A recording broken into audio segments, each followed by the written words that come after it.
What's up, my tokers, jokers, and smokers? It's your man, Chef Rodney here, coming back with Channel 117's Daily Chronicles, y'all. It's about to blast off. We're changing things around here in the studio. As you can tell, the cameras look a lot better.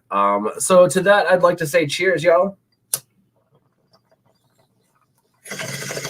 Cheers. And welcome to Channel 117's Changes.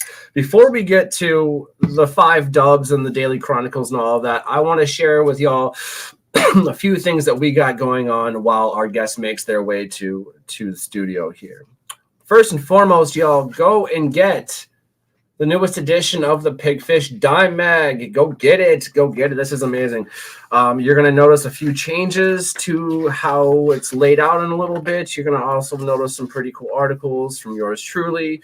Little Debbie's in there, killing it. I mean, there's all kinds of just really awesome content in here, y'all. And real quick, anybody who goes and picks one of these up, okay, and takes a picture of the Deliciously Dope logo right there, you take that picture and you send it to me, I'm going to hook you up with some free stickers from Dime Mag, a free patch, and who knows, maybe even like a lighter or two. So if you want some free swag from Dime Mag, that's pretty neat. I didn't do that on purpose. Go check out the Deliciously Dope logo in there. You'll know what it is, my tokers, jokers, and smokers. Please do that, y'all. We absolutely love it. It's free. That's the best part. It's free. So go pick up a free mag, kind of read your thing, you know what I'm saying, and get to it. But yeah, I mean, I absolutely love everything that's going on. Also, one more thing that I'm really happy with. Grasshopper Farms. Sorry, I love their logo. It's enchanting. Grasshopper Farms. We're going to be doing a live cooking session there. So definitely check that out. But in the meantime, y'all, you know that I absolutely love Noble Road. I got my one last cookie here, okay? But before I eat this, we got to show you a little ditty about Noble Road. Let's face it. It got some good stuff, man. I love the story too.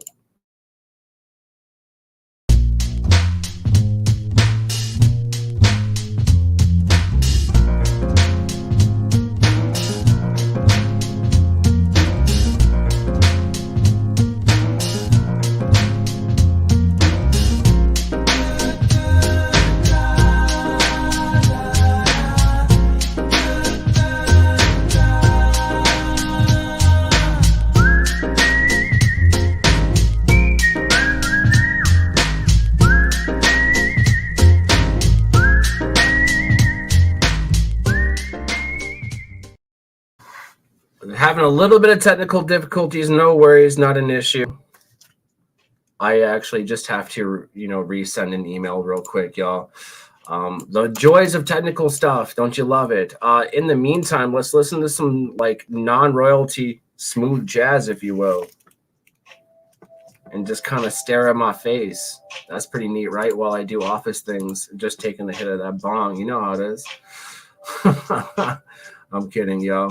I have to redo an invite. That's not an issue, right? Not an issue. So there's a lot of things going on with the MCMA right now that a lot of people are talking about. Our guest today is not really going to know much about that because she's from the land of snow. You know what I mean? The great north, if you will. Canada is an amazing place. Canada, I'm kidding y'all, but the MCMA, man, a lot of bad things can be said. A lot of good things can be said. It depends on who you talk to and where the money is going. But that's just it, y'all. Follow the money, okay? That's just it. If we don't pay attention to where our money's going, we're going to end up in this mess to begin with, all right? You've got a massive amount of just money, politician and lobbyists over here, and this amazing plant over here. So it's come on, man. We already know what you're about. It is what it is. But at the end of the day, I think we need to do away with the MCMA. I'm not trying to rhyme that and Dr. Seuss my day today, but it's just the vibe of it, y'all. And everything's about a vibe. It's really not something that I feel that we should have to deal with, but unfortunately, these things happen. In the land of professionals, if we sit back and do nothing about it, then we're going to, get caught with our pants down. And quite honestly, that's not something that I really want to do. But again, that's just me. You know, I mean, but I believe that I do speak for a decent amount of people, you know, and those people, they have influence with their dollars, you know, with where they want to buy their medicine, whether they want to grow it themselves or whether, you know, they're actually like buying it because it's convenient. That's why I also shout out like Noble Road and stuff. I mean, their products are good. It's very good price and it's good stuff. I use this. I use these because they're convenient. I mean, it's the last of my chocolate chip cookies, but it's all right.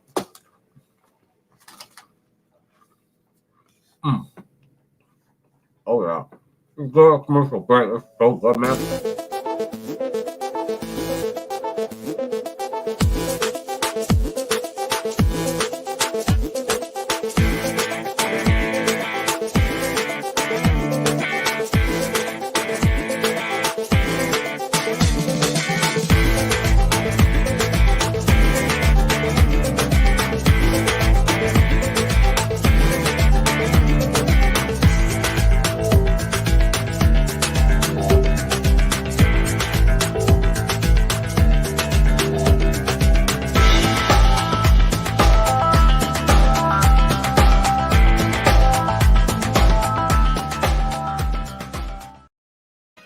Yo, those cookies are absolutely amazing. Not even a question.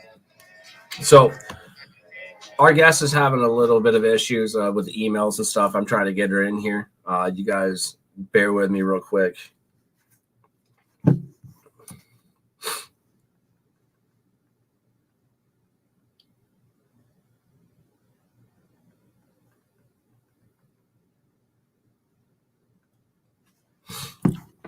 You know how it is. It happens all the time, yo.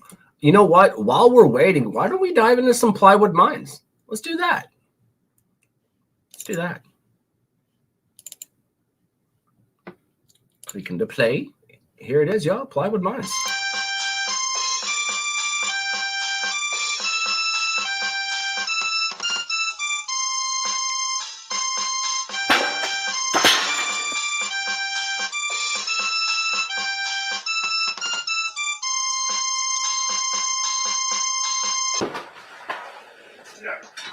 That was a great way to enter.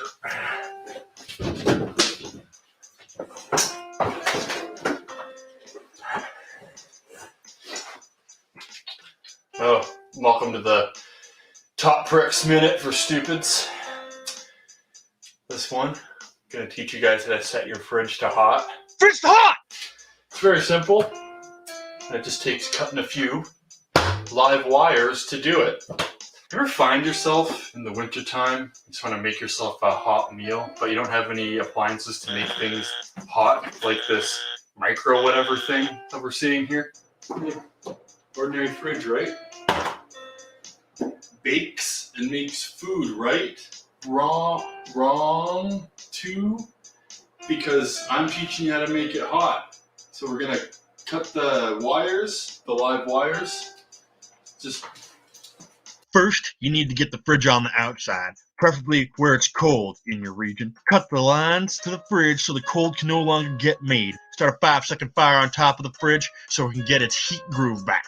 Now that your fridge is outside, plug it in. Make sure those wires are cut. Take a cold cup of coffee. Put it inside the fridge while plugged in. Throw in a dash of sugar and cream for flavoring. Wait approximately about 10 minutes. Oh, righteous is getting hot out, boys and girls. Oh, coffee's almost done. That's the tubes. Whew, after 20 minutes, it's gotten way hotter outside. Got my cup of coffee for the Top Pricks Minute. Plywood signing off. Oh, fuck! Damn it! Fuck, that's... I gotta make another fucking cup of coffee.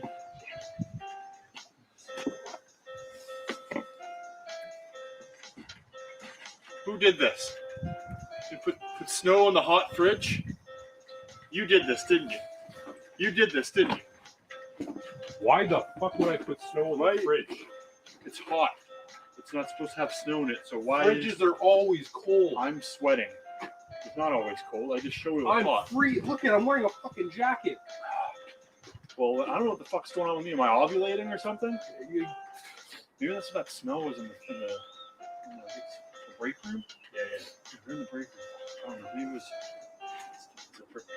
was great. He smells like fucking hot cabbage. Right? Yeah, Doesn't he? Yeah, It's God, dude. It's like burnt sewer.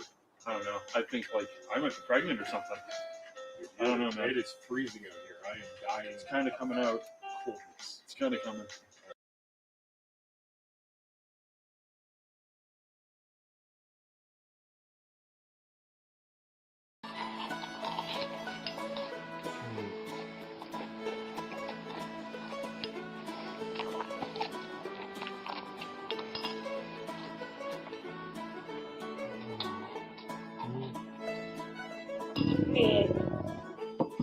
Another boom.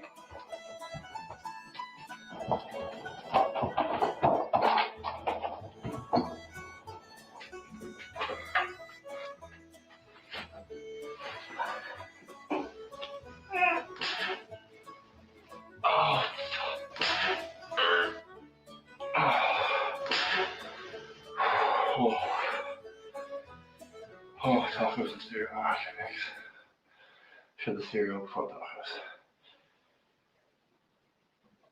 Has this ever happened to you? Yeah, about 4 times a week, but you know, Uncle Terry's always here and his ass is like a slip and slide. It's always fucking wet.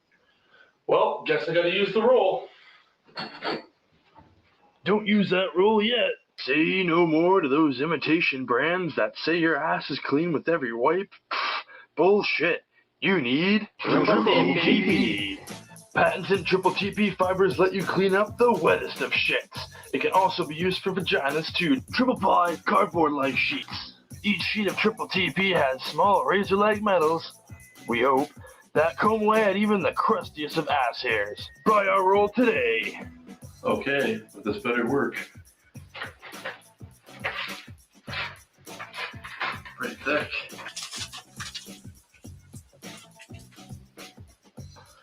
What the fuck? Comes in only packs of 1, $4.99 for each roll, $7.99 for each edition. The roll sent with the first.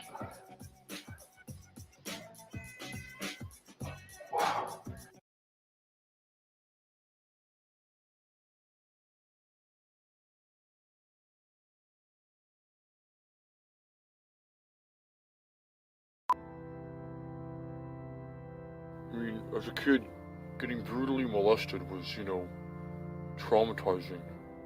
It's sad. I'm just kidding, that never happened. Maybe I could have had a better life, Dad force-feeding me drugs, being laughed at as a kid for having needle marks on my arms. I mean, it's tough being Craig. Heroin, smack, vein juice, I've sold it all. I've done it all before puberty. Sometimes a swift, fuck you, you lumberjack-looking bitch. Pillowcases are not for your head, they're for pillows. Something stupid like that.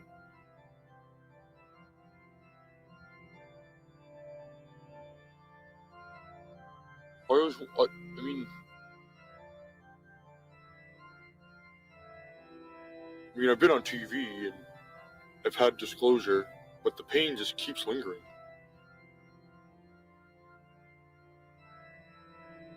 I always wanted to take up guitar, and old Craigie never got a chance.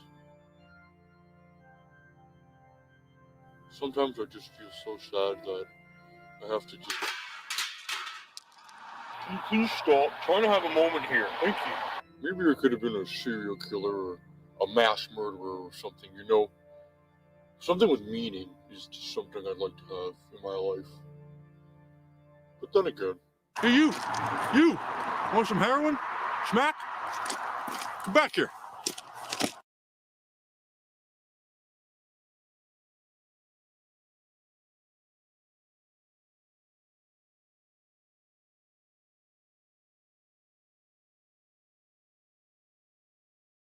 Welcome to the Krusty Comedy Club. Coming to DVD. No, wait. Coming to VHS. It's the best of the Krusty Comedy Club, featuring Steve Piggott, former talk show host. I'm former, what was I again? Oh, talk show host, Steve Piggott. Thank you. Marv Johnson. Oh, waterfall.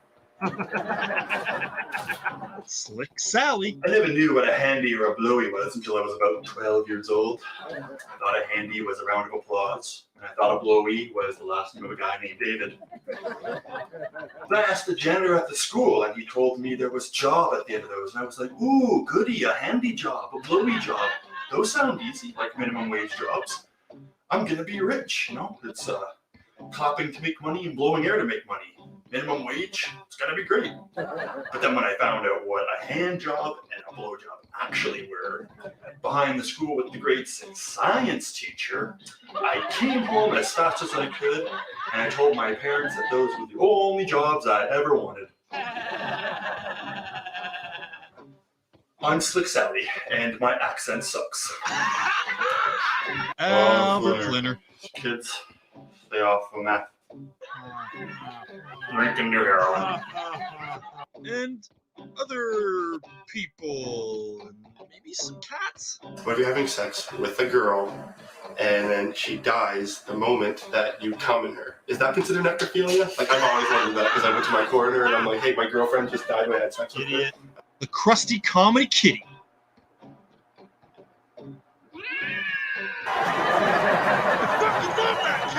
Hours upon hours upon hours upon hours of VHS footage. What's the difference between a girlfriend and a wife? About 90 pounds. Oh. Everyone's seen your wife. Hey! Seriously, she's huge as a fucking bus. Do you need to put the 4-ways on when you fuck her? Like, what's going on with that? Get off the stage. What? Control my rage. Off the stage. Oh, get off the stage. Well, I've got about 15 more minutes. Fucking jackass. You suck, fat Right. boy. We got that comedy crust for that comedy pizza. Call today and laugh about how jammed this tape will get in the DVR for 8 payments of tour. Yeah, the price. Any girls want to flash me their titties? Idiot.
Hey, I can't hear you, Chef Rodney. If you can hear me, for some reason the sound isn't working on this end or Throw coming my from. mic off.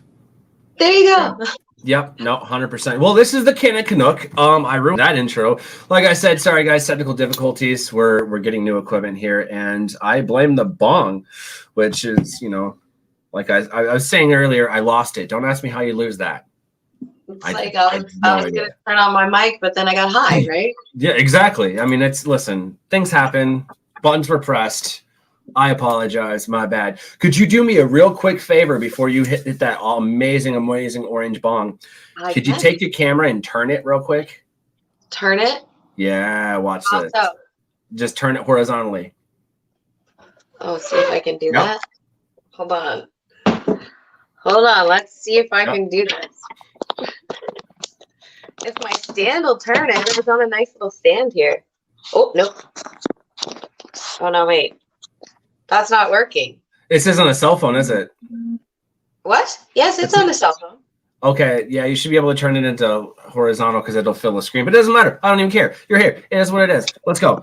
So let's tell the people of America what it is that you do, because I've been checking out IG-Canada magazine right now, and it's good. Why thank you. One more time? I said, why, thank you. Mm-hmm. Of course, I'm not responsible for that. Publication. And we lost her. She'll be back in just 1 second. But yeah, no, she's contributing to this IG-Canada magazine, and it's amazing what I'm reading here. I mean, there's so many issues covering so many topics, and there's this culture that being so close to Michigan, or being in Michigan so close to Canada, I never even knew about, let alone heard of, you know. And so it's interesting. Oh, there she is. Of course. You're all right. I was just saying it's interesting that to catch you up, I was just saying that I live in Michigan, which is really close to Canada, and there's this whole magazine, this whole culture, you know, that's happened for a few years now where there's no idea, you know, and I had no idea. And reading through this, it's just blowing my mind. Tell us a little bit more about how you're connected with the magazine. Well, I was fortunate enough to have connected with the editor of that magazine. His name is Cy Williams. He's a fantastic man that had started it years ago as like a passion endeavor. He's located in Vancouver. I'm in Ontario. And at the time when I joined on with them, I was initially featured over a year or two ago in the magazine as a part of their Women in Weed section. And with that, we became more friendly and connected, sort of more in a mentorship aspect. And he's really good fella to get to know, a wealth of knowledge in the industry itself, and then of course in media as well. So right. I was very lucky. I ended up getting to go with IG-Canada right at the time when I joined on in Ontario, like kind of in a full steam capacity. We were fortunate enough to be going to Europe on a 7-city European tour. Nice. It would have been fantastic. The tour of a lifetime. It was starting with cannabis. You know, you'd get to do that in Barcelona, and then culminated with the ICBC events and things like that in Berlin as well. Right. So it would have been the trip of a lifetime had COVID not completely screwed us over. Well, yeah. So yeah. To be fair, though, like not trying to like rub salt in that wound, but to be fair, you weren't the only one. Yeah. You know, so it's at least it wasn't just an isolated event. Yeah, I don't know if that makes it better or just substantially worse. It's a little bit of salt in the wound. Don't get me wrong. Yeah. But at the same time, everybody, you know what I mean. So it's people lost their livelihoods. Like I've known people working the same job for 45 years, about to retire. You know what I'm saying? And then boom, they get fired or let go. There was like a ridiculous amount of the downtown industry in Toronto is closed. So much has happened. In cannabis itself, we're sort of safety, you know, the safety net because we get to be an essential service. Right. But you know, we were deemed essential real quick. Did you notice that? Real quick. They're like, no, First thing, weed. Like they're like, Yeah. just give them weed. This is There's tax dollars involved. Make sure that alcohol and cannabis and all that gets to still continue to sell as well. But you know, so we got to do that, and then coming back, I was fortunate enough to get to interview Elias Theodora, who's one of our MMA fighters in Canada. He's a fantastic athlete who has been cleared to compete as a medical cannabis user. So he's actually able to compete even in Colorado now. His clearance was granted there as well. So he's a Canadian athlete that gets to travel and represent us and represent Canadian cannabis at the same time. Really does a lot for our cause. You know, to kind of smash that stigma in more than one way. He's a brilliant marketer. He's a fantastic athlete. And then he does so much for our cause and our culture. I can't say enough about him. Really fantastic people. No, I'm with it, dude. I'm with it. So I know these conversations seem a little weird at first, but they're going to start happening very soon so that we can, I mean, how else are you going to get the word out? You know, this is the type of, and I'm sure you can, you know, probably agree here, but the type of thing that, you know, you and I get to see both sides of cannabis being illegal and cannabis being legal. You understand? Yeah. So it's a huge transition for us. We're the ones that are now baptized by bong water, as I like to put it. You understand? Because we were the dare group. You know, we were the millennials. We were those kids where they were like, yo, stop bitching. Are you kidding me, though? Are you kidding me, though? They're like, oh, just go out and get a job. Are you fucking kidding me, though? Go to school. Are you fucking kidding me, though? And so then all of these things, you know, we just watched as this entire, especially the United States, this entire like infrastructure of like society just completely crumble, you know, and it all started, and I'll say it all started like early 90s though, latter, like right around when I was born, later 80s, early 90s. That's when that shit started. The whole war on drugs shit and all of that continued. That's the point, you know. Then notice in the 80s, opiates ran rampant. Yeah. If you were a housewife or you were a mother or anything, instead of saying, yo, girl, smoke a joint, which works, they were like, tell you what, here's some Valium. Here's some Oxy. You know, here's this beautiful thing called cocaine.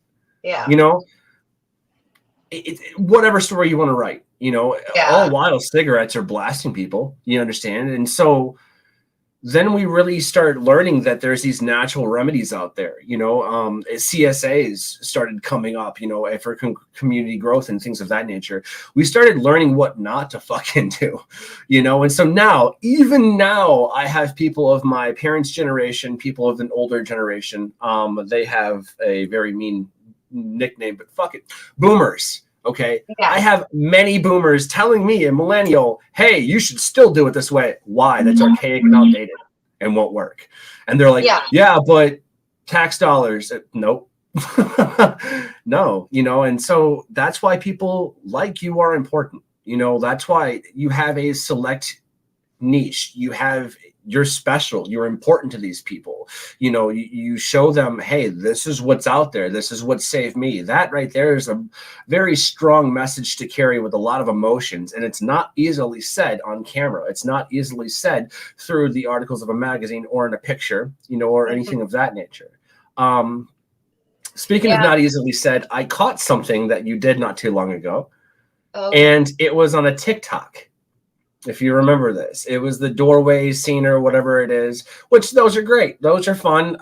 They get me in trouble because if I'm just flipping through looking at literally weed plants, like that's, if you saw my timeline, I mean, you know, my girlfriend goes, who's that? I was like, I don't know who that is. Like, why are you going to, I ain't friends with her. Like, it's just on the hashtags that I follow. Fellas, learn your hashtags to get you in trouble a lot. I'm kidding. She was making fun of me. She was like, I don't give a shit. She was like, I know you look at porn. I was like, I know I look at porn. Why are we having this conversation? It's weird now. You know, it was a joke. But the point is, like, you did a TikTok. Obviously, TikTok's dancing. I couldn't smoke a bong on TikTok, but that's a whole different story. Okay. Yeah. That's why Deliciously Dope's not on TikTok yet. Let's get there. Face it. I'm a stupid millennial. I don't know anything, apparently. Anyway, you did a dance, like a silhouette dance at the, you know, a very seductive silhouette dance in this doorway. Okay. There was some flack about that. Sometimes you can get some. Why was, I mean, what do you, you know? Well, it's hard. Being a woman in the industry or in general is a little bit different, obviously, than being a man. You know, we have those general, you know, very apparent things. But then you have the sort of fact that in order to really have an advantage, or just sort of even the competitive field, it helps to be able to wear a multitude of hats. It also helps to be confident. And the thing is, my story is one where I came from being 65 pounds heavier than I am now. Now, I'm a very tiny person. I have child-sized hands, and I have size 4 feet. So for me to lose 65 pounds... Yo, real quick, though. What is it like being a real-life hobbit? Sorry, I know you hear that, but... Yeah. Once in a while, but I'm not actually that short. I'm just very small framed. Like, I always like to say I'm half an inch larger than an average female, but I'm just like, I have a very petite, very tiny structure, right? So you're just a small people. Yeah, to have that extra body weight on me, being a person that has a physical handicap, caused me an immense amount of pain, on top of an immense amount of confidence issues, because that was quite a lot of my body weight. Right. You know, so you're not having a good quality of life with that much weight on a small stature. Let me point that out. In addition to, I'd like to add on to your point. When people are in pain, and I can say this about myself, and I speak about my pain decently freely. It's hard sometimes, but I don't like going to doctors. That's just me. You know what I mean? That's just me. If I go to a doctor and they're like, "What do you do for a living?" I was like, "I smoke weed." And they're like, "Yeah, seriously." I was like, "Seriously." I can do that too. You know, I don't mix with a lot of people, so it is what it is. Just because a person says they're in pain doesn't mean that they're not, okay? People in pain, and I can tell you this, are very good at hiding it. You'll never know until it's too late, okay? Yeah. And so we don't want to have to be like, "Hey, I need to remind you about my pain. It's my pain time. It's my pain." I'm not going to do that. No. Yeah. Because it's not about me. It's about getting, you know, to a point to where I can get through my shit and handle my shit. You feel me? Yeah. So and helping others along the way. Like, don't, you know, I used to be that narcissistic dick. But anyways, I'm sorry. I completely ran all over you, girl. I'm sorry. No. That's exactly it. It's part of your story, right? So being able to talk about those types of things. So being a female and having come from both sides of the spectrum, I'm able to talk to women on both sides of the spectrum, and I'm easily able to start a conversation. Let's face it, like, my job is to engage with people, right? So, and on those types of posts, you'll see a massive amount of engagement, whether it's bad or good. It starts a conversation, it propels that content forward, and it gets my message out there. But what you don't see are the many, many messages that I get to the inbox that says, "You have 5 kids. How do you look like that?" Or like, you know, like, what do you do? What's your workout schedule? What helped you, you know, lose all that weight? Those are like the conversations. Like, you'll get little comments, or you'll get encouragement, but the real, you'll see some of the questions on the threads too, but the real conversation takes place one-on-one and behind the scenes. And that's where the real impact is made. And that's what really changed my life and changed the life of a lot of others. So because of posts like that, you'll see, you know, a little bit of a stir of the pot, which is, I don't care. But what you don't get to see are the ladies that message me and say, you know, because of you, I did my squats today and I've lost 12 pounds. Or, you know, the guys that'll say the same thing. Like, you've it's really hard to be a guy. You have no idea how hard it is to be a dude. Like, we're judged on things that we have absolutely no control over too. Like you guys, but they're totally different. So, and then they'll talk about that type of stuff because I'm just being real and raw, and it's okay for somebody else to be the same way.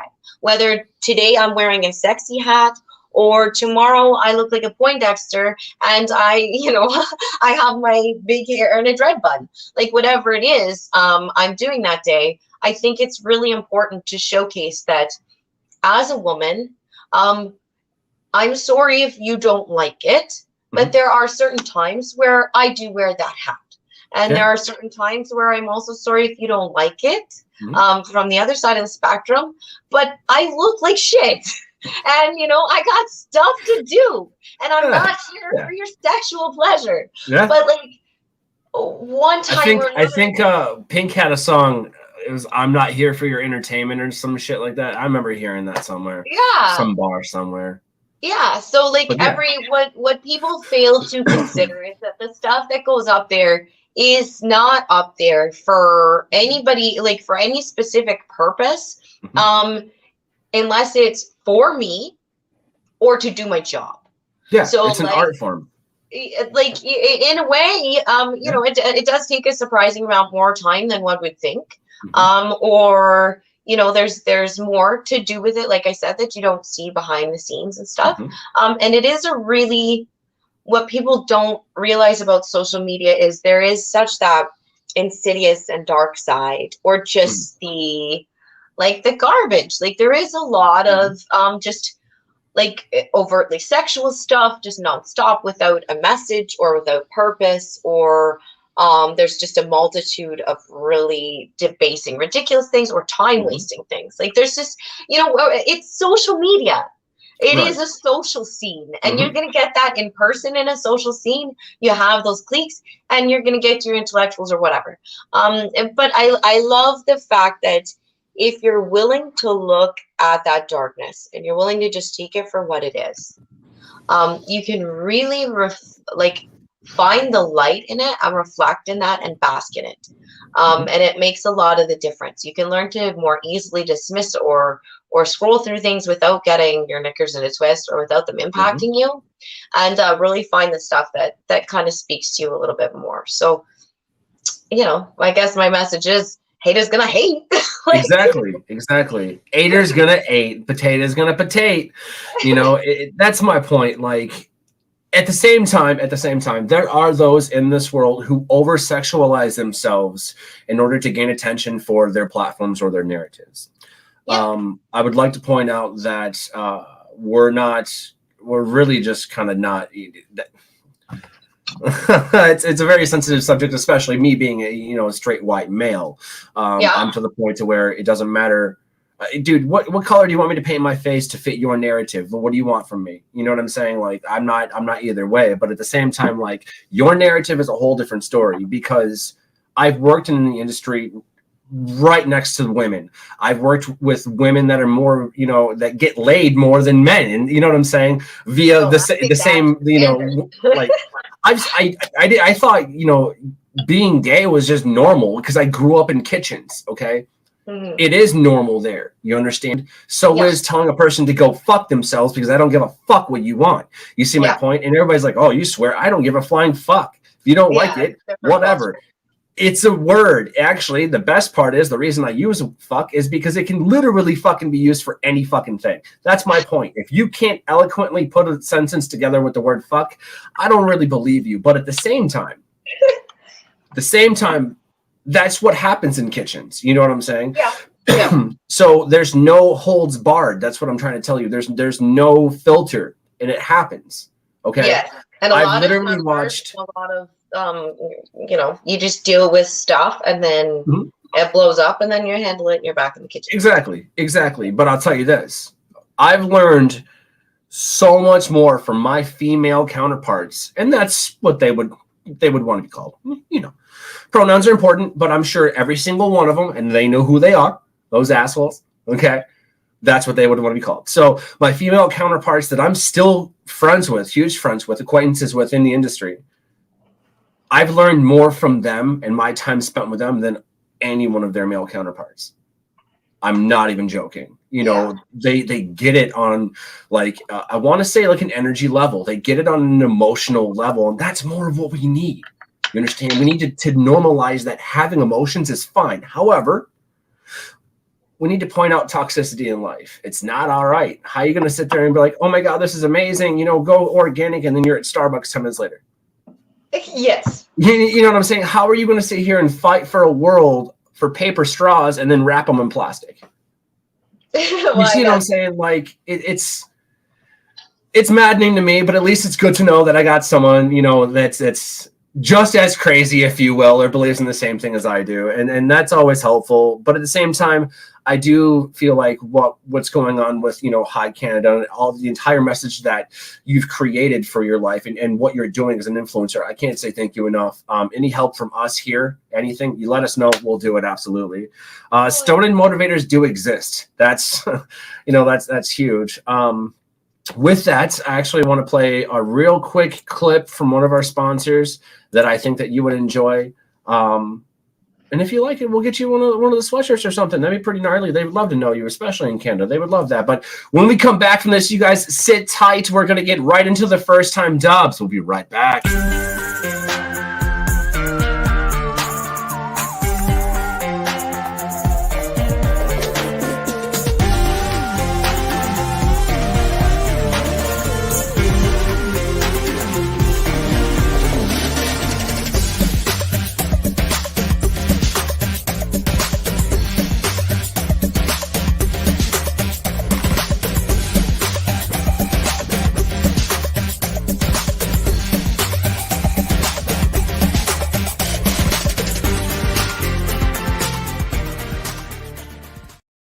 My cannabis merch is amazing, amazing, amazing. Stay motivated, you guys. Definitely love it.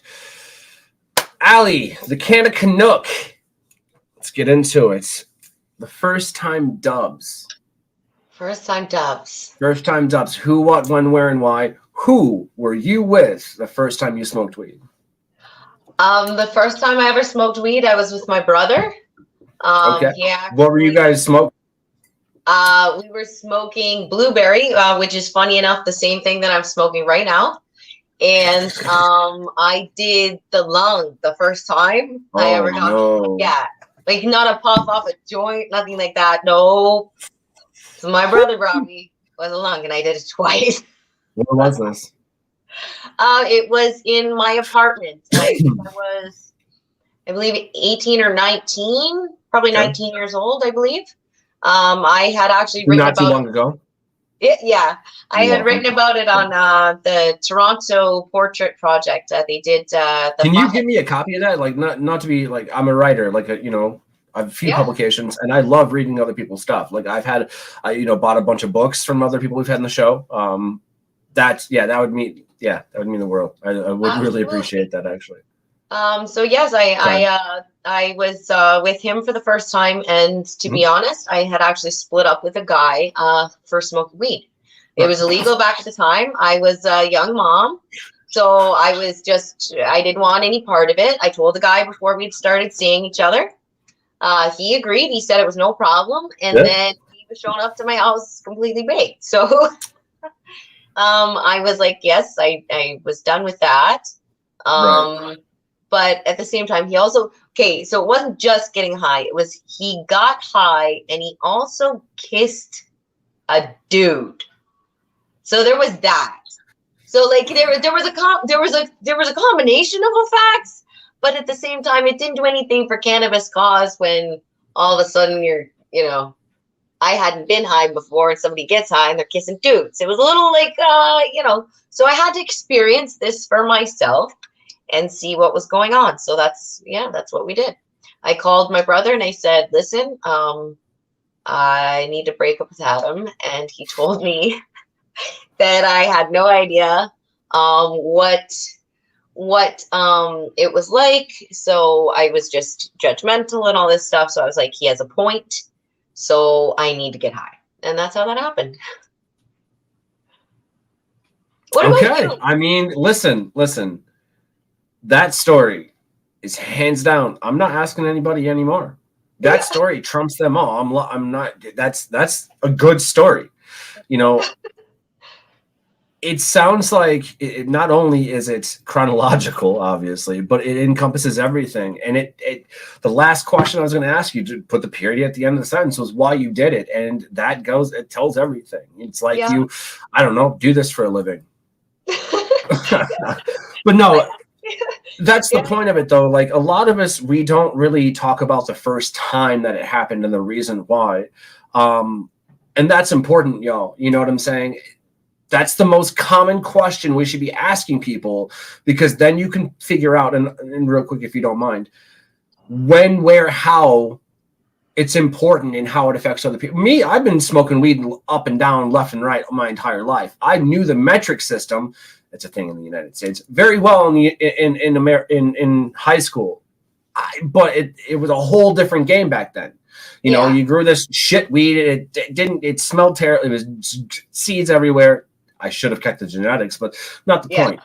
Fast forward to now, when you're like, yo, I can walk around with the weed hat that I wanted to wear in high school on. You know what I mean? And like, it's amazing. And now I write in a magazine talking about it. We have the show. It's just that snap back to the reality that I wanted. And I'm just like, well, wait a minute. Hang on.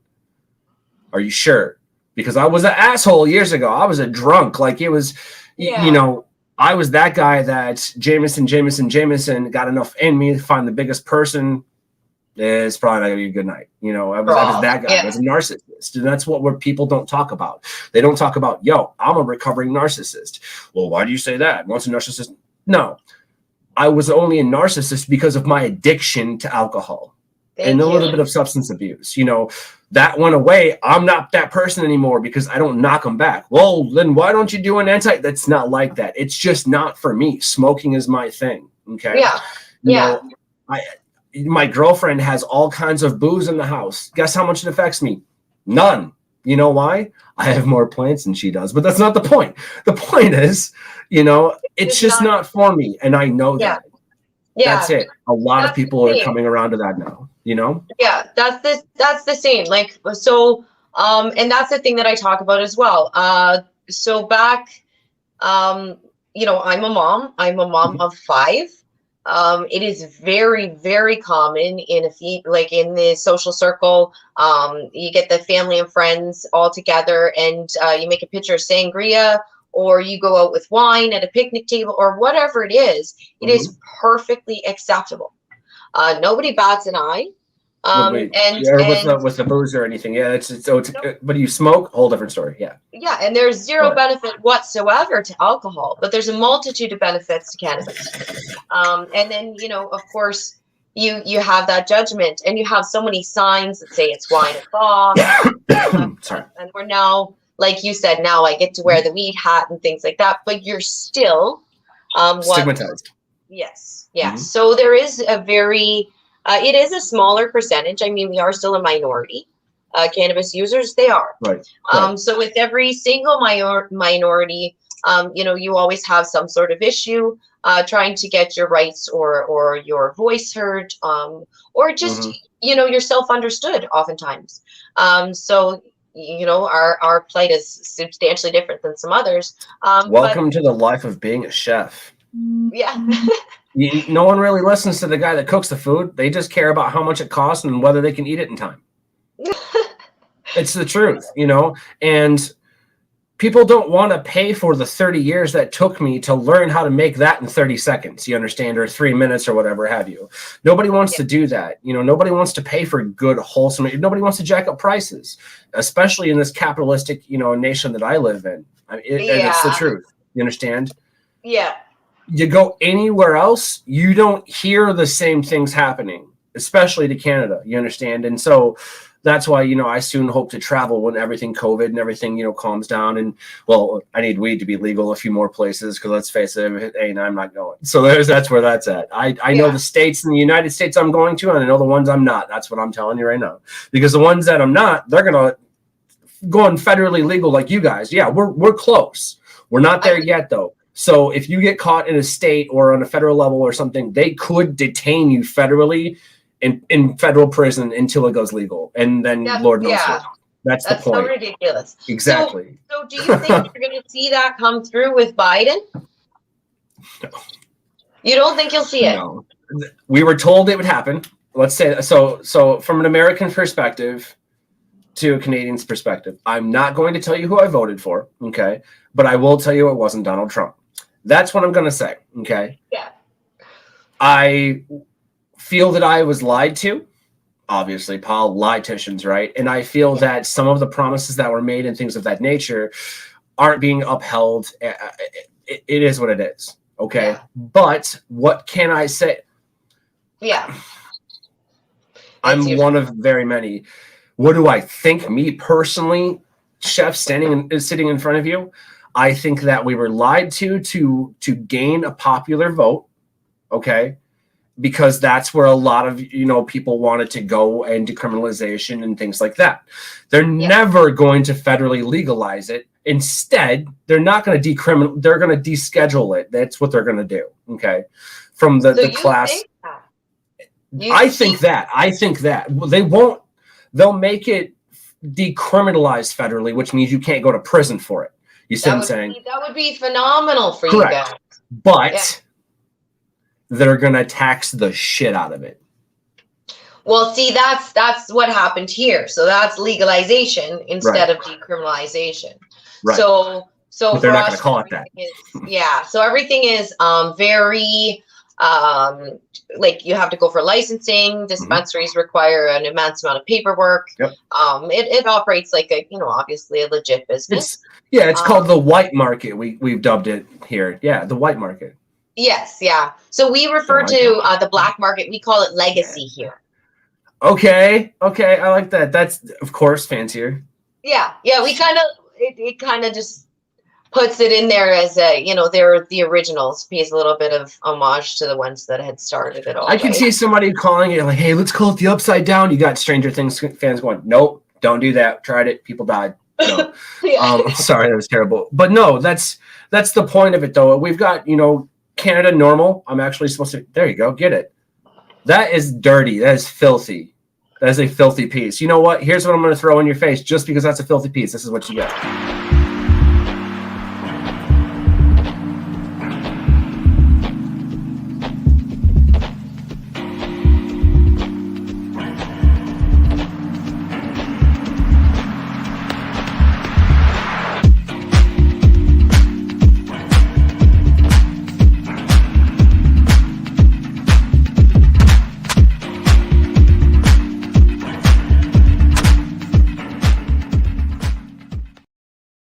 If I'm being honest with you, I got a clean mind as well, so it's not a big deal. But seriously, y'all, ResRid, this stuff right here is fire. This is absolutely some of the best stuff. I'm not saying that just to sell it. I'm telling you, this is a good product. Definitely, I know the owner of the company. That's a big deal. This is American made. For our Canadian friends, we have Green Goddess. Check out that Green Goddess. GreenGoddess.com. Yeah. See, I've had Green Goddess. Is it the same as that stuff over there? It's the exact same thing. It's just one's made in Canada. I mean, there's a few different variances and stuff like that, but it's good for people that like it, to keep it Canadian. They can go to Green Goddess, get it. And there's people that like to keep it American. It happens too. They've got, ResRid. That's definitely what I say. So the way I look at it, no matter where I'm ootin' a boot, I'm joking. I'm sorry I had to do it once. I'm sorry. Again, there it is. I'm kidding. No, if I'm across the border, I know I got it covered. Either way, I can keep my piece clean, and they didn't see this. It's all right. I swear I use it a lot. I just also smoke quite a bit more than they think. Well, that's what I was gonna say to you. My rig is clean max every 2 days, but it looks like something from like Nickelodeon. It's so fun. The thing is, okay, so this was as a glass artist, I hate myself for even using this rig because it's imported. It's not made by an artist. I have a really sweet little rig that's made by an artist here. I've had bong scent and everything like that. But this was a gift, and I really like orange, and I want this in purple too. But it just happens to be one that hits the best, and it's got like the perfect size stem on it. I find some of them are just a touch too long, and then it's got a perfect size beaker. So I can't part with the damn thing. I want to trade it up, And but I'd have to get like the identical rig just made by a proper artist. there's many of them out there. There's these huge glass conventions where glass can cost of like $250,000. I was like, yo, screw buying a piece. Just give me a house at that point. Shit, you know what I mean? Like that's where I'm at. Las Vegas. Yeah. It's called Champs, isn't it? Yep, and we have that's another, and we have the Great Lakes Glass Gathering here. So like there's a lot of them. I can't wait for festivals to come back out. But yeah, I'll definitely be at those. Let's go. I'll definitely go. Yeah, I would like to definitely come in. My great grandmother used to blow glass. Okay, this is why this is really weird. So somewhere in like the amassing of our family, history and things of that nature, my great grandmother was a glass artist. Again, I knew she made pieces. I don't know where they're at. I can't get a hold of those, but what I did get, and I got to find somebody that can fix it. I'm only going to trust a certain person because let's face it, you break it, I might lose my mind. The point is, it's a glass pirate ship, like all glass, and it's big and it's stupid delicate. I would like to, help recreate. That's what she would want. She would want the piece to be finished. I also need to find it without breaking it. So there's a lot of things there, but there's a lot of glass blowing in my family. I do have people in my family of the pagan lifestyle, and that's something that they know to do. So, Oh my God, that's very cool. We have that in common. Yeah. I mean, it's If you can send me a picture of your grandmother's ship. Yeah, absolutely. I do have a picture. It's obviously not here in the studio, but I can definitely get it sent to you. And I would love that. I would absolutely, pay somebody somehow, to do that. I mean, I don't know. When the time happens, it'll happen. Speaking of favorite things, though, favorite dubs, second part of the show before we forget, kind of jumping back on track because we could talk glass all day. What is your favorite way to consume cannabis? Is it like a joint, bong, dab, spliff? I think bong for sure. I like the bong. I'm a purist. I just like I enjoy the grinding and being able to see the flower and get personal with the flower and then just have nothing but bud to enjoy. So yeah, I like the bong. I like having my big fuck off jar of weed. Yeah. Like it's just that's where it's at, and the best part is like, yo, I grew that, so it's even better. And that's, it is what it is. So who's your favorite person? And it could be, coming up or whatever have you, but who's your favorite person to smoke weed with? We all have that one person, you know what I mean? There was like, all right, cool, Like in my day-to-day life? Sure. Or do you mean like who's your like ideal smoke buddy? We'll get to that. We'll get to that in a minute. I'm just talking about like in your everyday life, like you're like, hey, I like smoking with this person. Okay, well, in my day-to-day life, I actually had a good buddy. His name is Corey, and he's one of my favorite people to smoke with because like he gets the munchies the same way I do, and we just. That's why we ask the question. People ask, they're like, well, why is that important? And then you kind of walk into it, they're like, oh shit, it's one of those questions where it's like, how do we just gonna throw it out there? You know what I mean? And kind of roll into it. Everyone knows a place. So like, let's say you're kind of smoking with Corey or whatever. Where's that one place? Like if you're like, dude, let's go smoke. I know the right place. Where are we going? We like to go for this one place. It's a park, but it's like a really large park. So there's no kids or anything like that around. It's just a walking area. And there's a trail that goes down by the water and stuff too. That's a nice place. Hell yeah. So that's actually quite similar to Lansing here. We have this area called the River Walk, and it's the Red Cedar River, and there's all kinds of like trails. And dude, you would love it. It's amazing. And they've widened it. So now you can have, there's so many people on it. I feel like I'm living in New York City, but at the same time, they're fucking all annoying and in my way. I'm kidding. But I'm not wrong. I'm just not mad about it like you want to pretend. Just kidding. Why do you smoke weed all in all? I'm a medical patient. Right. So, right. It's absolute necessity. So if it was not for cannabis, I actually have the entire right side of my body. I have damage to it. So I require surgery on my shoulder and on my hip to this day. Mhm. I have sciatic nerve damage. I have nerve damage throughout my body. I have soft tissue damage. I have a floating tailbone. I have spinal issues. Not a good tail. Just No, saying. no, I have spinal issues and like I said, pain throughout the right side of my body with a migraine condition now. So smoking weed, y'all, helps with all of that. Yes. Isn't that funny? It actually replaces 5 different prescription medications. So I am not on any sort of prescription whatsoever. We don't even use Tylenol, nothing like that in our house. It's not required. Okay, all right. So let's see, if I get a really bad, I'm gonna pop a Tylenol, but I really don't like it. So I have this thing called allergies. Sue me, you know what I mean? I do take an allergy pill. Aside from that, and then I have like early onset COPD because of the years of chain smoking cigarettes. Okay. Yeah. I'm catching it now, so it doesn't become a problem. But smoking weed's good for that. You understand?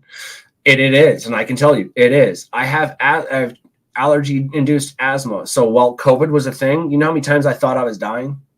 Oh, yeah, man. That's my point. I constantly thought I had COVID. You know what I had to do to stave even the anxiety of that?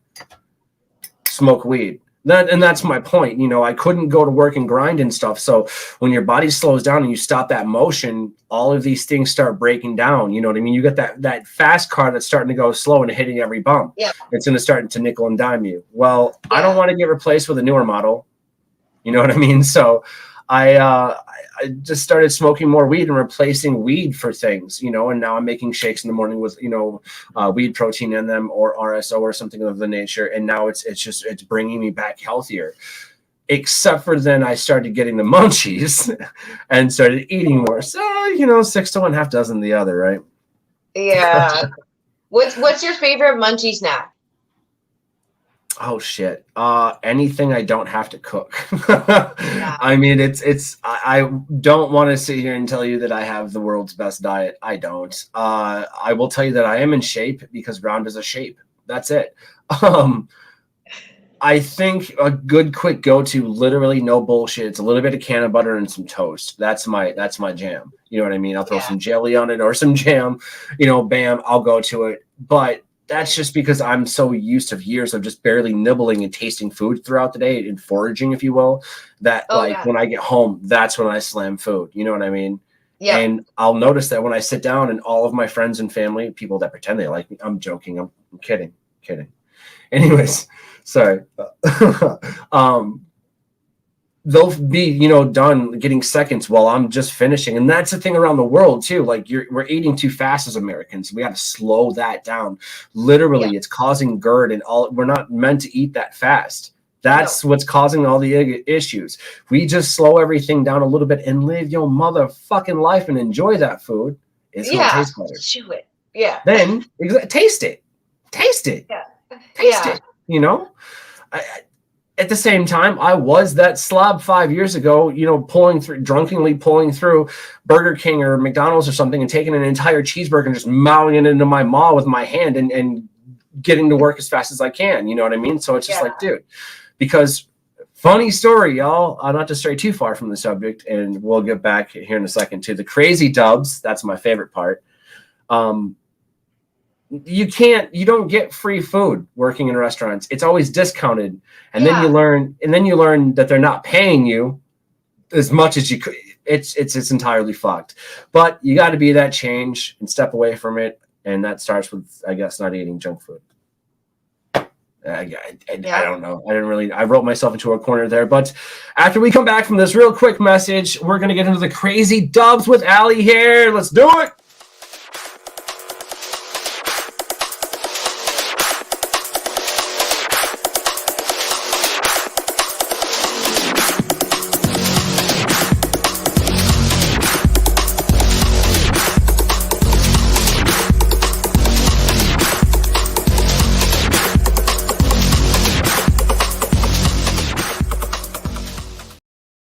And we're back with Allie, a.k.a. the Canna Canuck. Is it Canna Canuck or Canna Canuck? Canuck. Canuck. Okay, I'm gonna It's say a around slang term 55 for miles. Canadian, like the Vancouver Canucks. Oh, I'm learning more and more about y'all up there. It's crazy because it's like I say up. I'm wrong. It's over is really what it is. You see what I'm saying? Having lived in the high five that America left standing, it's hard for me to I get confused really easily. But here's the problem. Ask me to go anywhere. I can get there fine. I don't. I smoke weed for a living, y'all. Let's not act like I'm a rocket scientist here. Although it is fun and interesting to talk about, pneumatics and doesn't matter. Crazy dumb. How far are you from Buffalo? Mm-hmm. Like, do you know how long it'd take you to get there? Nope. I'm gonna make up something, and just so I'm not lying to you, but probably 8 hours. Probably 8 hours. Yeah. It would not take me that long. It would take me less than an hour.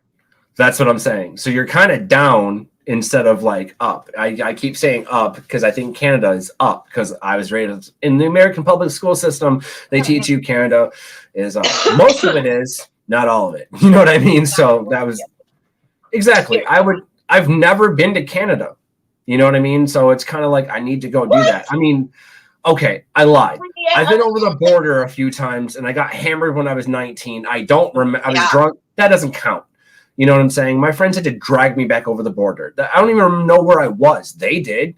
And if I could put them in front of you, they're like, yeah, we have pictures. That's cool. I was in Canada.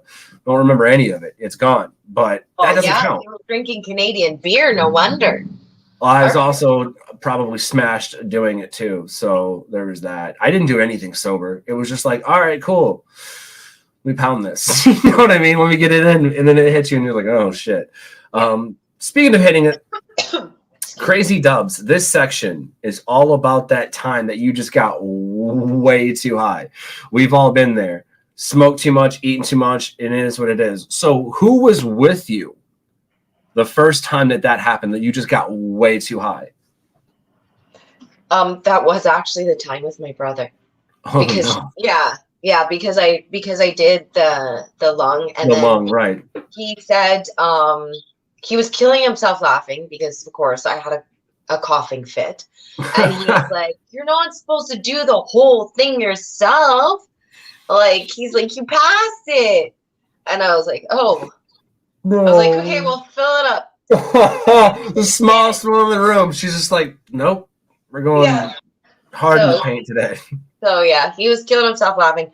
But after that, so I did it twice, and then after that, I went and I took a bath. But because cannabis will change your auditory perception, what I was hearing was the water in the pipes beneath me. But instead of hearing that, I was hearing something that sounded like an animal growling very loud, like right beside the tub. So I was so high that I thought that perhaps there was a tiger. So that's what's called psychosomatic auditory hallucinations. Yeah. Sorry. So that was the first time. And needless to say, I did judge cannabis a little bit harshly and got far too high to form an adequate opinion on it, and regular use especially, or a tolerance of any kind. So then I was steering clear of cannabis for quite some time. But in that, we returned to, like, you had used alcohol. Right. And there was the whole wine mom thing, and me being a mom, that was socially acceptable. So I could have wine if I wanted to, or like a big ass glass of wine to go to sleep. And that was like, okay. But having a joint was something that I had to like hide, or I couldn't talk about with my friends, or I couldn't figure out, hey, like, what mom would really like it if I shared this edibles recipe, or these bath products that I make, or all this hand lotion and all these things that we have that are cannabis infused, but like I have no one to share. No one knows where to go for that. You know, everybody wants to know, but everybody's afraid of that. Oh, what if? Or there are still people out there that here in Michigan, people I know personally that refuse to go to a dispensary because they think that dispensaries were placed there by the government to get a list of people and then go arrest them at the homes. Oh my gosh. I'm not joking. And I'm like, okay, that's called just being paranoid. Why don't you just stick with, you're like, but I want dispensary weed. It's like, don't be sending me though. They already know you. Not the point. I don't feel like going for you. I'm getting nothing out of it. I'll buy you some wax. When am I going? You know what I mean? Whole different story then. But I jest. But they do have their place, you know, much like anything else. And it's unfortunate that the auditory hallucinations happened. That's not the first time I've heard that, of course. A lot of people going into it with a little bit of, I wouldn't say emotional baggage, but a little bit of anxiety. Okay. Yep. Or anything psychological like that. Their first time, they do get kind of overstimulated in a negative perspective. That's why they say never do shrooms where you got something heavy on your heart. You know what I mean? I don't remember what hippie told me that, but a hippie told me that. Definitely. Shit. I need to figure out which hippie it was. I think it was actually my buddy. It was my buddy Aaron. No, my boy Aaron. That's who it was. No, thank you. He's one of the biggest hippies I've known. You know, I watched that kid turn from a skateboarding, like hair spiked up, you know, Limp Bizkit blasting fucking, you know, punk to this kid who's, you know, now one of like the proudest fathers in the world. You know, he's got another one on the way. You know what I'm saying? And this kid's like, obviously he does shrooms. I'm not gonna lie to you, but he gets his shit done. He takes care of his family first. He's a good, wholesome dude. You know what I mean? He's got some pretty good advice when he's not on shrooms. Because when he's on shrooms, he don't make any sense. He don't really make any sense. But there's so much research coming out to do with psychedelics now, and medical treatment as well, just the same as you know, we were dealing with cannabis. So absolutely. For the longest time, there was that sort of barrier as to whether or not you know, cannabis was useful for as a medicine. Now it's sort of common knowledge. Like that's the first approach with it. And the same sort of thing is being found with shrooms now, especially with PTSD treatment. So I'm really interested. High Canada actually ended up going and into the psychedelic research, and they're coming out with Psychedelic Canada, which is an imprint magazine as well. So that'll be Canada. I'm not involved with that in any way. I'm just really interested to see with what they do with it, and what's going to be coming out with the new in print version that they're doing of High Canada magazine, because we had gone digital for quite a while.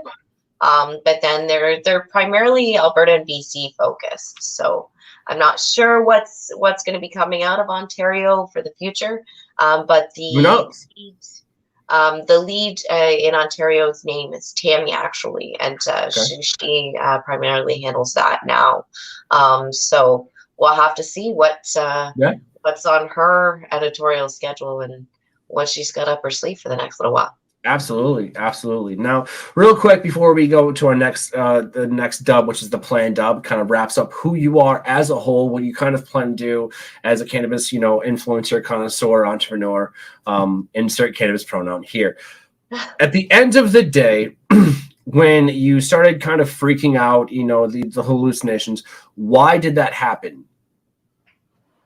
I mean, obviously you had too much, but at the end of the day, why did that happen? Well, I wasn't so much freaked out. I was just very, very relaxed. So I think I got into, I was soaking in a tub, right? Okay. So I was listening to the water underneath, like the pipe. So I don't know if I was necessarily too freaked out. Sounds more hypersensitive, really. Yeah. So I just think that the first time, I overindulged, and then, sort of noticed absolutely everything. I mean, everybody will say the first time that you smoke is always something, some people have fits of laughter or whatever it is. And then it's never quite the same way again. You kind of get used to it and everything like that. Right. So, I think it was just maybe first time luck. Look at the draw, or the bear's paw from some people. I mean, that doesn't. I'm really Dr. Seussing today. I don't know what it is. It's just a Thursday.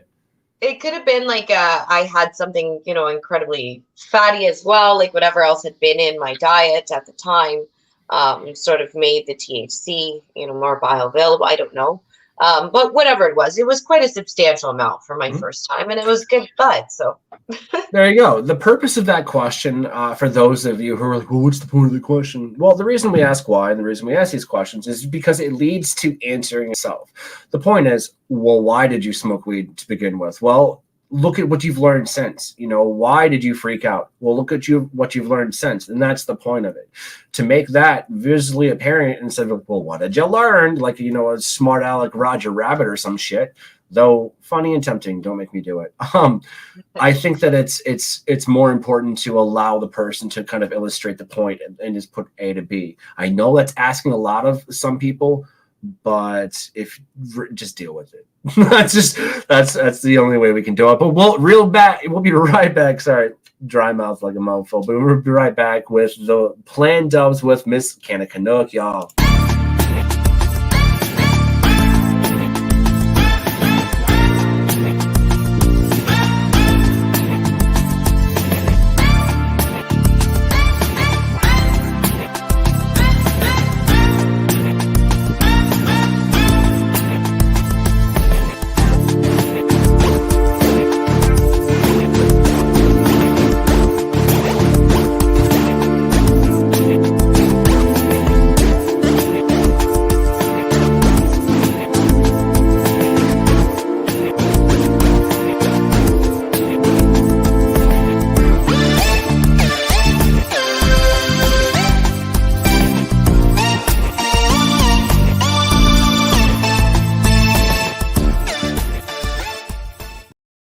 Oh, I like the in-between breaks because I usually don't do bong rips, and I know you saw it backstage. I'm just recovering from that. Whew. My lungs are only so big. And that thing is just, she's Ramona. She's a funky bitch, I tell you. Thank you, Ramona. Back to the last dub of the day with the amazing Canna Canuck. I'm pretty sure that we all know why you're here, okay, by now. I mean, it's very apparent, you little firecracker. You're a lot of concentrated drive and tenacity in a small stature.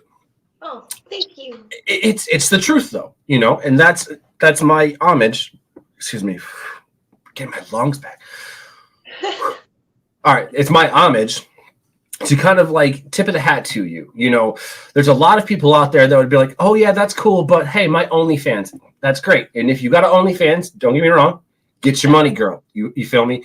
I'm saying anybody with an OnlyFans listening, get your money, girl. Sex work is work. That's what I'm saying, okay? What I'm saying is make sure you're doing whatever you want to do for the right reasons. And you are an epitome of that. You're like, listen, I don't want people to suffer through, you know, what I've suffered. And, you know, I'm a very, you know, I wouldn't say niche, but a very unique individual. And to better be able to illustrate that to people, you can't tell them what you went through. You can't tell them what you're going through because they don't really they don't care about that. But you can help them, and that helps you. You know what I mean? That's kind of, I guess I'll say it, you know, an empathic thing to do. You know, it's a different vibe, you know, and again, thank you for that. That's the thing is you have in today's society, you can sit and you can try and have a conversation or you can try and connect with someone. But the sad and unfortunate reality is you have a 7-second window in order to do that. The attention span or 150 characters. Yeah, well, that's the thing is the attention span. Yeah, that's the average attention span of society now, 7 seconds. So you have to find something that is going to make someone stop. Exactly. Pay attention for a second. And, you know, you'll see the ones that don't in the comments. And then you'll see the ones that really do and that connect. And then you, like I said, you don't see the messages. So it makes all the difference in the world. And it really matters when you can connect with someone on a more personal level or behind the scenes, like, you know, like we have as well. Same sort of thing. It makes, like, that's what I was saying to you previously. Cannabis is that great unifier, right? So you can use it as the topic of conversation, but it is also an excellent way to, you know, start a conversation or be able to facilitate a conversation that may not otherwise ever take effect. So you'll have different professions social classes, all kinds of walks of life, different sides of the political spectrum, or you know, sort of opinions, all that might vary, and you might not otherwise get along. But these people will sit down and they will smoke a joint together. And during that time, they will find some sort of camaraderie. They will share a joke. They'll share laughter, and they'll end up better people for it. And that guess what else does that? Food. Yeah, it's coming from the chef. Definitely. But you know, like there is not sort of one, like every nation has their own dishes and stuff like that, you know, and we still have our sort of boundaries. And a dish or a meal people might otherwise avoid to share that together. But I don't know of a single stoner that won't spark a joint with somebody. Exactly. You're like, you smell it, you're like, yes, please. Like, listen, this will wake anybody up out of a coma. Ready? You do that, I'm up. Let's go. There we go. I hear that. If I smell the morning coffee and I hear like anywhere in the house, I'm up. Maybe I'm still high from last night. My dog smoking my bong in the living room. Either way, I got next. Speaking of getting next, the planned dubs. All right. This is that part of the show that we were going to get to a little bit later. If you could smoke with anybody, dead or alive, who would it be? Right this was now, that question. I would really enjoy smoking with Seth Rogen. He's kind of my wish list. That's potential. Like, it may happen at any time. He's a Canadian boy. I'm very, very hopeful that I can get it done. But he does a lot. Have you had his new cannabis house plant yet? No, I have not. And I actually want to get his ashtray as well. Like, he does. But what I really like, he does work for Alzheimer's research as well. So there was and I'm not trying to trample over it. I got to give my man Seth the points on this. From a white straight male to a white straight male, there, I gotta say this. I'm sure you can love this too. When he heard out Franco was doing that shit, he split that. Real quick, because that's, friend or not, dude, you don't condone that. I don't give a fuck who you are. Sorry, I had to. Yeah, I like him. He's a different character. He's the kind of guy that's like, I'm not sure if I'm ever gonna have kids. You know, I get to smoke weed all day, and yeah, exactly. I terrible impression. My friend Almeida, if he laughs, you would think it's Seth Rogen. I'll set up a meeting sometime just to say hi, and I'll just be like, dude, balls, and he'll just laugh, and you're like, holy shit, yeah, I'm gonna record it sometime and play it back just because, you know, reasons. Okay, so Seth Rogen. Where would you smoke with Seth Rogen? Where, like, everybody knows a place. I know you know, you were talking about earlier with your man, you know, Corey, like, you got that place. I'm sure you could do a different place in any space or time. That's the best part. Like, just anywhere. Like, I would go to Vancouver, you know, or BC, anywhere. Maybe some of the mountain hot springs over there. Go chill and smoke a joint. Yeah, get really baked with Seth Rogen.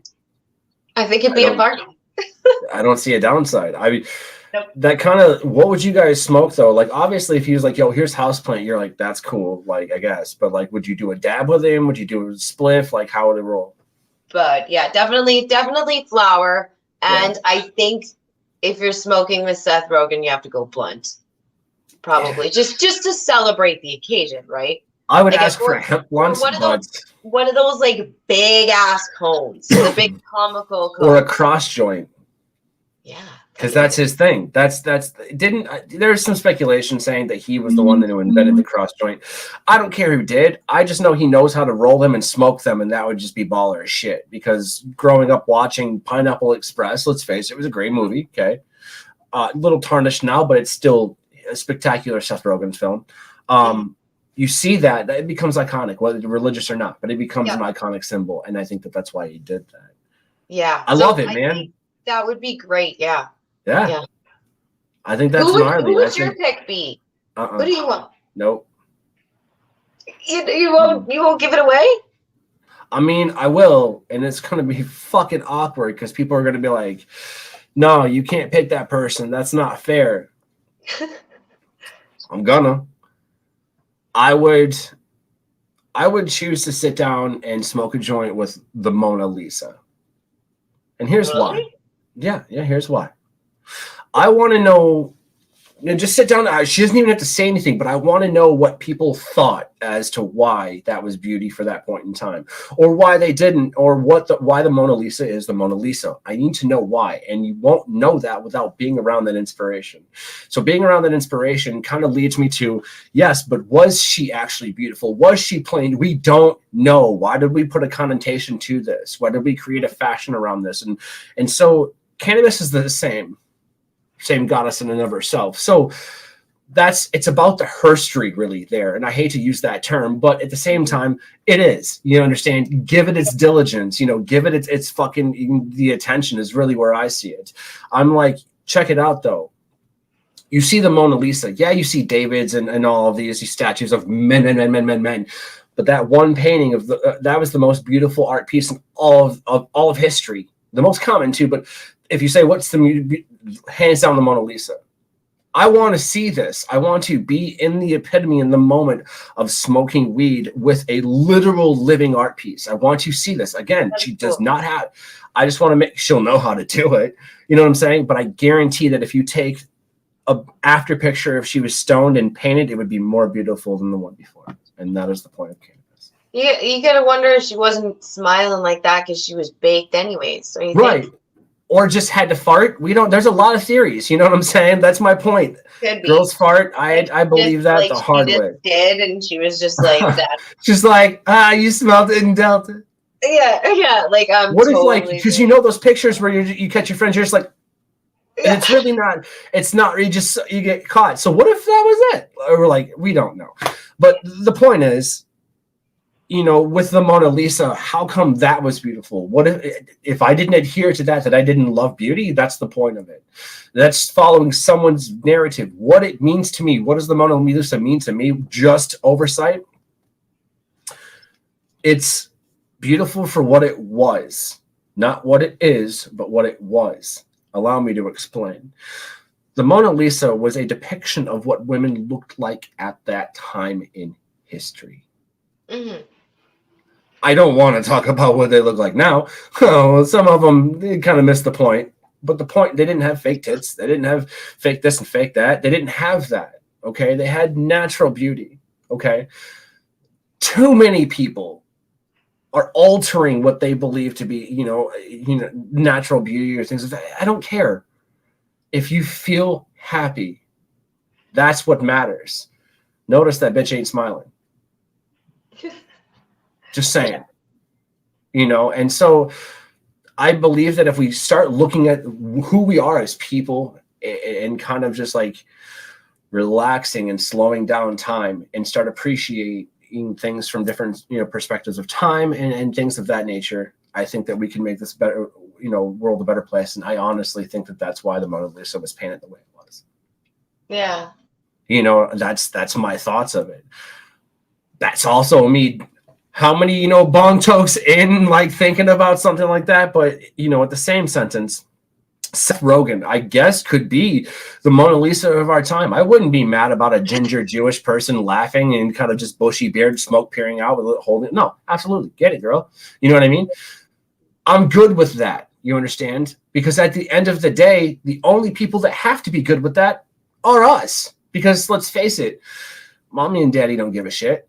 You know what I'm saying? Mommy and our kids are never going to really understand it. And so at the end of the day, it's something that we look to pass on. We want to be a pioneer in this industry.